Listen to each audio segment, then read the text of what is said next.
गंजाम जिला धराकोट ब्लॉक अंतर्गत सिंगीपुर गाँव में राज्यर एक तथ्य अनुसंधानकारी दल आज अपराह्न पहुंची बजरंग दल तथा गोरक्षा बाहिनी द्वारा गत 22 जून रे जो बर्बर आक्रमणर शिकार होइथिबा ग्रामर बाबुला नायक एवं बुलू नायक उपरे होइथिबा समस्त अमानवीय घटना संपर्क में सेमानंको साक्षात करी तथ्य संग्रह करिसेंती।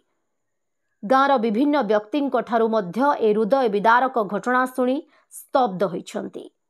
धराकोट थाना अधिकारी को मध्य एही टीम साक्षात करथिले। हरिपुर गाँवर जने चाषींक ठारू गोटे गाई और 2टी बाछुरी क्रय करी घर को आणुथुबा बेले जाहाड़ा ग्रामर राजा सामल एवं विभिन्न थाना अंचलर तथाकथित गोरक्षक तथा बजरंग दलर कर्मी रास्तारे अटकाई 30,000 टंका चांदा मागिथिले।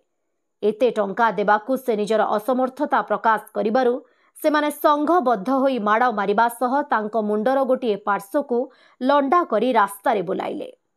एपरिकी बाबुला नायक उपरे आक्रमण खबर पाई सेही पाखरे एक पथर क्रसरे काम करुथुबा तांको गाँवर बुलू नायक छड़ाइबाकू आसिबारु तांकू मध्य सेमाने अधा लंडा करी निर्धूम माड़ मारी आंठे आंठे 2 ରୁ 3 किलोमीटर पर्यंत ग्रामरे बुलाइथिले। सेमानंको पाखरे थिबा टंका और मोबाइल को छड़ाई नैथिले एवं थानारे अभियोग कले प्राणरे मारिदेबाकू धमक देइथिले।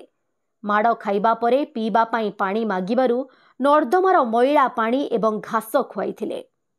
तथ्य अनुसंधान रे सामिल होइथिबा समस्त सामाजिक और राजनैतिक कर्मी भुवनेश्वर अति शीघ्र अमानवीय घटना संपर्क में सविशेष तथ्य गणमाध्यम सम्मुख में रखिबा सह आगामी पदक्षेप संपर्क में घोषणा करिवे।